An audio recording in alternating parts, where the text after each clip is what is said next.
तो अब हम चालू करते हैं, आपका एक चैप्टर है समानता, इक्वालिटी। देखो सबसे पहली बात अगर मैं आपको बताऊं ना कि समानता होता क्या है, इक्वालिटी होती क्या है, तो समझना ध्यान से कि समानता का अभिप्राय समाज में प्रत्येक वर्ग के साथ, समानता का अभिप्राय समाज में प्रत्येक वर्ग के साथ बराबरी का व्यवहार करना, अर्थात किसी के साथ भी जाति, धर्म या नस्ल के आधार पर कोई भेदभाव नहीं होना।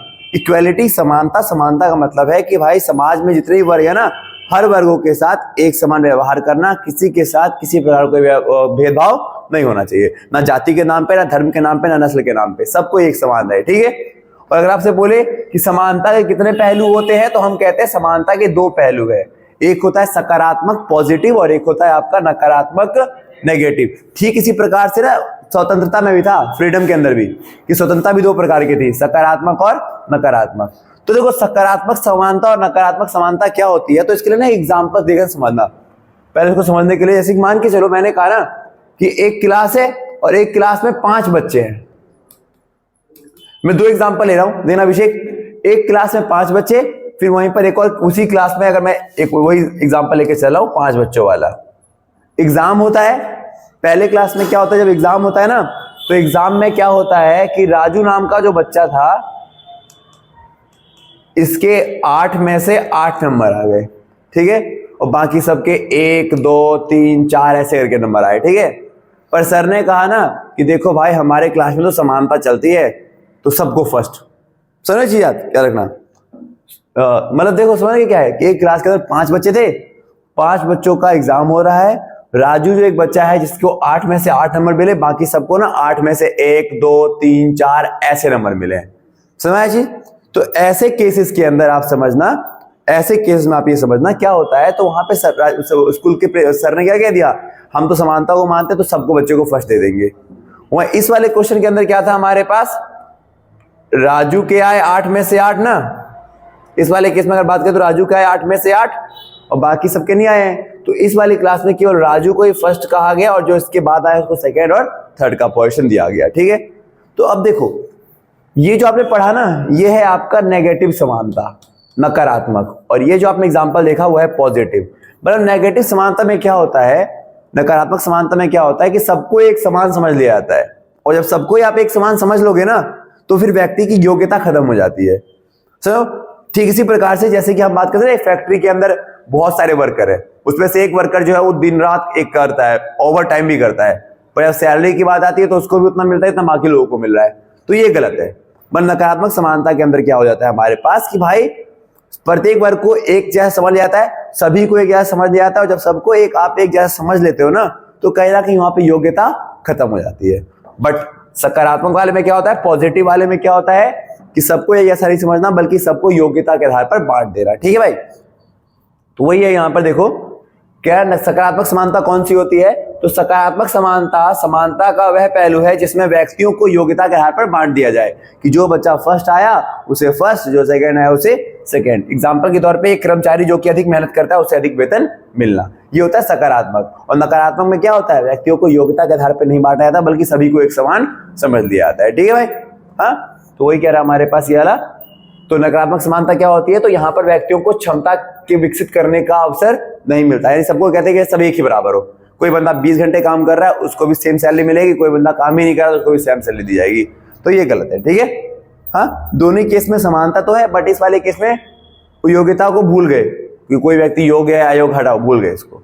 समझ भाई, तो ये पहलू है, समझ ना। तो समानता क्या होती है, तो समानता का मतलब होता है समाज के अंदर किसी व्यक्ति के साथ किसी प्रकार कोई भेदभाव नहीं करना, और इसके दो पहलू होते हैं, सकारात्मक और नकारात्मक। सकारात्मक समानता में क्या होती है, पॉजिटिव वाला क्या होता है, पॉजिटिव इक्वालिटी वो होती है जब व्यक्तियों को योग्यता के आधार पर बांटा जाए कि हाँ भाई ये बंदे ने ज्यादा नंबर लाया तो उसको फर्स्ट दो के रहो, ठीक है।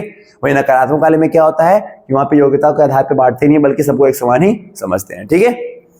अब अगर हम बात करें समानता के प्रकार, देखो समानता के वैसे कई सारे प्रकार होते हैं, बट जो मेनली आपसे पूछा जाएगा ना समानता के प्रकार बताइए, तो हम कहते हैं राजनीतिक समानता, आर्थिक समानता और सामाजिक समानता, ठीक है।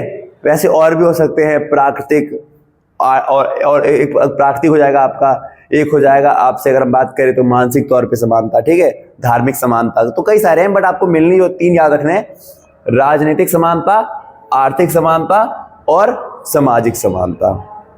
अब देखो तीनों में अंतर क्या है आपका, अगर हम बात करेंगे तो राजनीतिक समानता क्या होती है, देखो यहां लिखा गया है ऐसी समानता जो राजनीति से जुड़ी हुई है। किससे जुड़ी हुई है? राजनीति से। जैसे हर एक व्यक्ति को वोट देने का अधिकार हो, ठीक है, हर एक व्यक्ति को वोट देने का अधिकार, हर एक व्यक्ति को चुनाव लड़ने का अधिकार मिलना, समझा चीज। यानी राजनीतिक समानता वह समानता है जिसमें हर एक व्यक्ति को क्या समझा जाता है? राजनीति के आधार पर बराबर समझा जाता है, उसमें राजनीति के आधार पर कोई भेदभाव नहीं होता। जैसे सभी व्यक्ति को वोट देने का अधिकार होगा, सभी व्यक्ति को चुनाव लड़ने का अधिकार होगा, ठीक है। तो वही कह रहा है राजनीतिक समानता कौन सी है? तो ऐसी समानता जो व्यक्तियों को कुछ राजनीतिक अधिकार प्रदान करती है या राजनीतिक तौर पर असमानता को दूर करती है। जैसे चुनाव लड़ने की समानता, वोट देने की समानता, ये आपको किसमें आता है? राजनीतिक समानता के अंदर आता है, ठीक है। वही अगर हम बात करें आर्थिक समानता क्या होती है, तो देखो राजनीतिक समानता मतलब राजनीति से, आर्थिक का मतलब होता है पैसों से। इसका मतलब यह है कि देश में हर एक व्यक्ति को अपना जीवन चलाने के लिए ना रोजगार के अवसर बराबर मिलने चाहिए। ऐसा नहीं है कि केवल ऊंचे वर्ग के लोगों को बोल दिया गया कि तुम ही कमाओगे और बाकी सब तुम्हारी सेवा करेंगे, गुलामी करेंगे, तो ऐसा नहीं होगा, ठीक है। यानी यही कहता है, इसका अभिप्राय समानता के उस आयाम से है जिसमें व्यक्ति को अपना जीवन यापन करने के लिए आर्थिक क्रिया या व्यवसाय करने व रोजगार पाने का पूरा अवसर मिलना चाहिए, उसके साथ कोई भेदभाव नहीं होना चाहिए, ठीक है। राजनीति में राजनीति से जुड़ा था और आर्थिक जो आपका किससे जुड़ा हुआ है? पैसों से, ठीक है। अब वही अगर हम बात करते हैं सामाजिक समानता क्या होती है, तो समाज से जुड़ी हुई है। सामाजिक समानता वह पहलू है या वह प्रकार है समानता का जिसके अंदर हम देखते हैं कि समाज में ना किसी व्यक्ति के साथ धर्म के नाम पर, जाति के नाम पर, नस्ल के नाम पर कोई भेदभाव नहीं हो। धर्म मतलब हिंदू मुस्लिम, जाति मतलब ऊंची जात नीची जात, नस्ल मतलब रंग गोरा काला, समझ भाई ये सब। तो वही कह रहा है हमारे पास कि इसका अभिप्राय समानता के उस आयाम से है जिसमें व्यक्ति के साथ सामाजिक स्तर पर किसी प्रकार का कोई भेदभाव नहीं होता, अर्थात जाति धर्म नस्ल के आधार पर असमानता को हटाया जाता है, ठीक है। समझ जी। तो समानता के तीनों प्रकार हो गए। तो अभी तक हमने देखा समानता क्या होती है। समानता के दो आयाम थे, पॉजिटिव और नेगेटिव।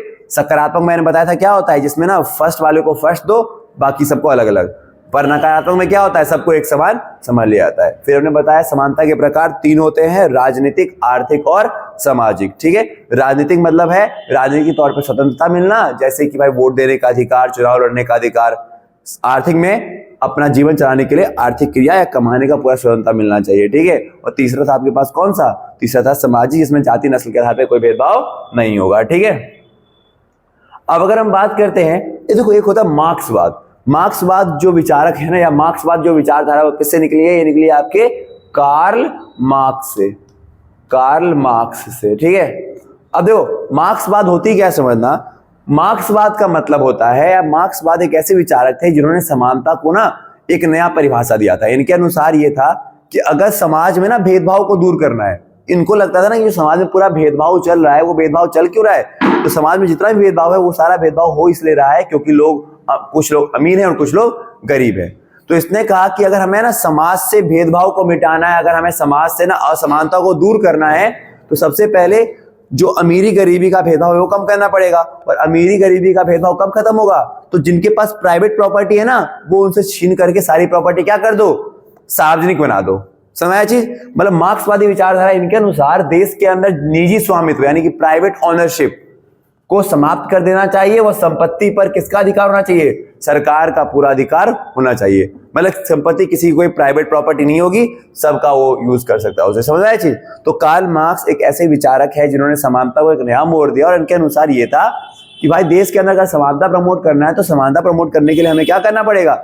हमें देश में मौजूद अमीरी गरीबी के भेदभाव कम करना पड़ेगा। और ये तभी पॉसिबल है जब समाज में निजी स्वामित्व प्राइवेट ओनरशिप को खत्म कर दिया जाए और जितनी भी संपत्ति उन सब पे किसका अधिकार हो जाए? पूरा पूरा सरकार का या राज्य का पूरा पूरा अधिकार हो जाए। और बेसिकली इनका विचार जो है ना वो क्या कहलाता है? साम्यवादी विचारधारा कहलाती है। क्या कहलाती है?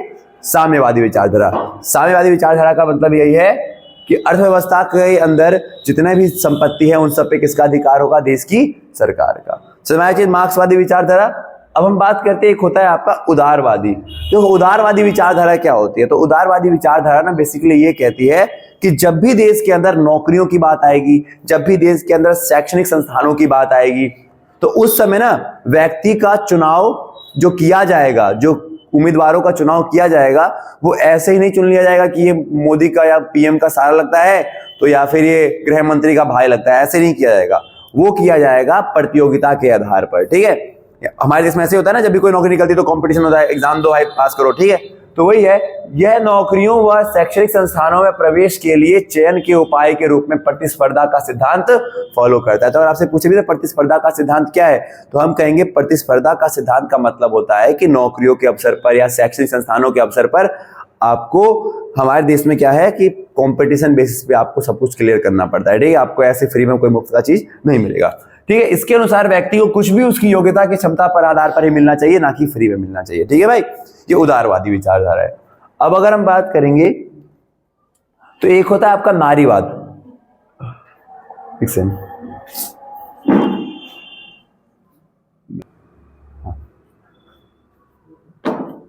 तो उदारवादी के बाद जो अगला टॉपिक होता है वो होता है नारीवाद का। ठीक है, विषय देख, नारीवाद की अगर बात करें तो नारीवाद को इंग्लिश में कहते हैं फेमिनिज्म। देखो नारीवाद है क्या, तो कहते हैं नारीवाद वह विचारधारा है जिसमें नारियों को यानी कि महिलाओं को या उनके अधिकारों तथा उनके वर्चस्व की बात की जाती है। मतलब बेसिकली नारीवाद जो है वो महिलाओं को प्रमोट करता है। ठीक है, कि महिलाओं को अधिकार मिलना चाहिए, महिलाओं के साथ किसी प्रकार का कोई भेदभाव नहीं होना चाहिए। ये समाज के अंदर पुरुषवादी समाज है ना, जहाँ पे पुरुषों को ज्यादा महत्व दिया जाता है, ऐसा नहीं होना चाहिए, बल्कि सभी को एक समान समझना चाहिए, यानी कि स्त्री पुरुष को बराबर समझना चाहिए। ठीक है, अर्थात उन्हें पुरुष समाज में बेहतर जीवन की कल्पना हेतु उनके अधिक क्षमता का अधिकार का प्रदान किया जाना चाहिए। मतलब नारीवाद के अंदर बेसिकली ये बात की जाती है कि समाज के अंदर पुरुष या महिलाओं में कोई भेदभाव ना हो। ठीक है, महिलाओं को भी अपनी योग्यता दर्ज दिखाने का पूरा अवसर मिले। ठीक है, अगर मान के चलो एक फैक्ट्री के अंदर पुरुष भी काम करे महिलाएं भी काम करे, तो ऐसा नहीं हो कि पुरुष की सैलरी ज्यादा हो जाए महिलाओं की कम, ऐसा नहीं होना चाहिए। ठीक है, यानी कि बेसिक हम कुल मिला के ये कह सकते हैं कि भाई नारीवाद का मतलब है कि समाज के अंदर पुरुष व महिलाओं को एक समान समझना, उनके साथ किसी प्रकार का कोई भेदभाव नहीं होना चाहिए। ठीक है, यानी कि महिलाओं को भी कुछ अधिकार दिए जाएं, महिलाओं को भी अपना क्षमता विकास करने का पूरा अवसर मिले। ठीक है भाई, अब अगर हम बात करेंगे तो जो अगला टॉपिक होता है आपका वो होता है समानता के महत्व क्या है, कि देश के अंदर समानता होना, इक्वालिटी होना क्यों जरूरी है। ठीक है, देखो अभिषेक, अगर हम बात करेंगे, विवेक, अगर हम बात करेंगे कि समानता होना क्यों जरूरी है, देखो तो समानता का इंपॉर्टेंस क्या है। तो पहली बात देखो, समानता इसलिए इंपॉर्टेंट है क्योंकि ये किसके लिए जरूरी है, स्वतंत्रता के लिए जरूरी है।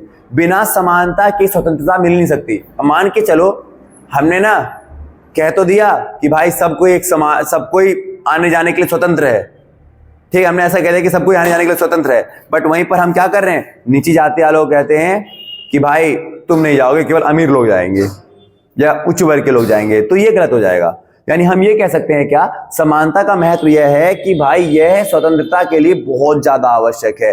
बिना स्वतंत्रता के, बिना समानता के स्वतंत्रता की कल्पना नहीं की जा सकती। अगर हम चाहते हैं कि देश में हर कोई स्वतंत्र रहे, हर कोई अपने आप को फ्री महसूस करे, तो उसके लिए जरूरी है कि सबसे पहले क्या करना, समान व्यवहार करना। ठीक है भाई, दूसरा, यह देश में न्याय के लिए भी जरूरी है। अब मान के चलो न्याय कब किया जाएगा, जैसे कि मान के लो कोई बंदा जो है ना वो अदालत में गया, एक अमीर गया और एक गरीब गया। अब अगर वहां की अदालत ये समझ ले कि भाई ये अमीर है ये गरीब है, ठीक है, तो अमीरों के साथ इंसाफ कर दो, तो तब जाके न्याय नहीं हो पाएगा। न्याय होने के लिए याद रखना जरूरी है कि सबको एक समान समझा जाए। ठीक है, तीसरा अगर बात करें तो हर व्यक्ति यानी जाति वर्ग धर्म के लोग अपना विकास कर सकें।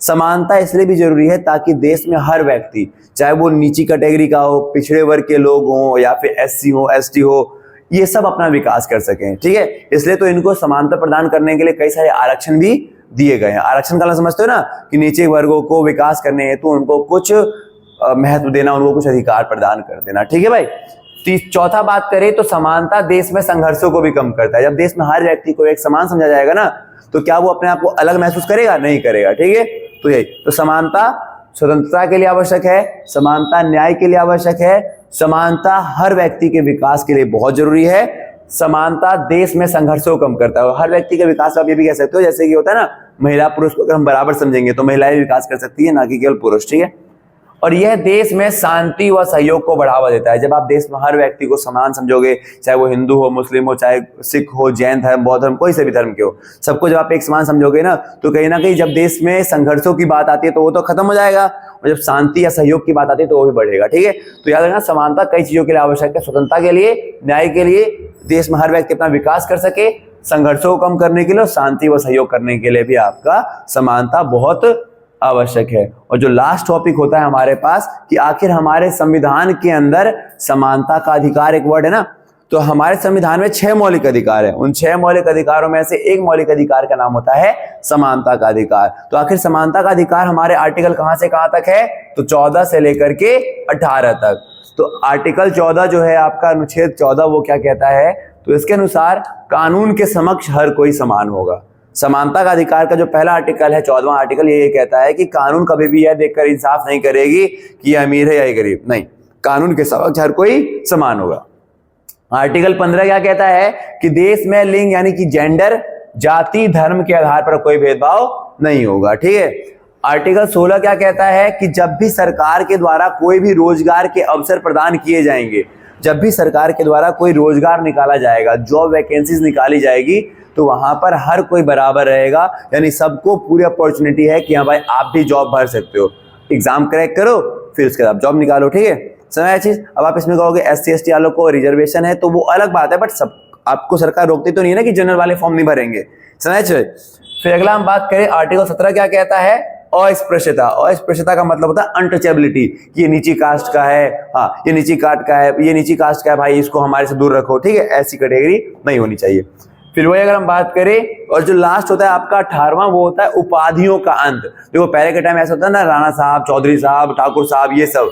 अब ये कह दिया गया है कि देश में समानता लाने के लिए ना केवल उपाधि 2 ही लोग हासिल कर पाएंगे, एक टीचर लोग यानी कि शैक्षणिक संस्था में है, और एक आपका आर्मी वाले। ठीक है, और किसी को भी आपका जो है उपाधि रखने का अधिकार नहीं है। ठीक है, तो कुल मिला के ये सारा था, और इसी के साथ आपका जो चैप्टर था वो कंप्लीट आता है। इस चैप्टर की स्टार्टिंग की थी कि समानता होता क्या है, फिर हमने बात की समानता के 2 पहलू थे, पॉजिटिव और नेगेटिव। फिर हमने बात किया कि समानता के प्रकार, कुल मिला के 3 प्रकार, राजनीतिक समानता जहां पे हर किसी को चुनाव लड़ने का, वोट देने का अधिकार हो, आर्थिक समानता सबको कमाने का अधिकार हो, सामाजिक, समाज में किसी का कोई प्रकार का भेदभाव ना हो। फिर हमने बात किया था किसके बारे में, एक था मार्क्सवाद। मार्क्सवाद ये कहता है कि देश के अंदर निजी संपत्ति होनी नहीं चाहिए, बल्कि सारी संपत्ति को सरकारी संपत्ति बना दो, सार्वजनिक संपत्ति बना दो। फिर हमने पढ़ा था उदारवाद। उदारवाद में क्या था कि जब भी कोई देश के अंदर नौकरियां निकलेगी या शैक्षणिक संस्था का कोई भी वैकेंसी आएगी ना, तो वहां पर प्रतिस्पर्धा का सिद्धांत को फॉलो किया जाएगा। फिर हमने पढ़ा नारीवाद क्या होता है, जिसमें महिलाओं को प्रमोट करना। समानता का महत्व क्या होता है, न्याय के लिए जरूरी है, स्वतंत्रता के लिए जरूरी है, ये जरूरी है आपके हर व्यक्ति के विकास करने के लिए। ठीक है, संघर्षों को दूर करने के लिए, शांति बनाने के लिए। और ये था आपका समानता का अधिकार, हमारे संविधान में जो दे रखा है एक मौलिक अधिकार, ये क्या होता है। ठीक है, तो ये जो क्लास होती है आपकी, ये जो है यहीं पर ये खत्म हो जाती है। अब जो हम नेक्स्ट चैप्टर चालू करेंगे वो होगा आपका सामाजिक न्याय। ठीक है।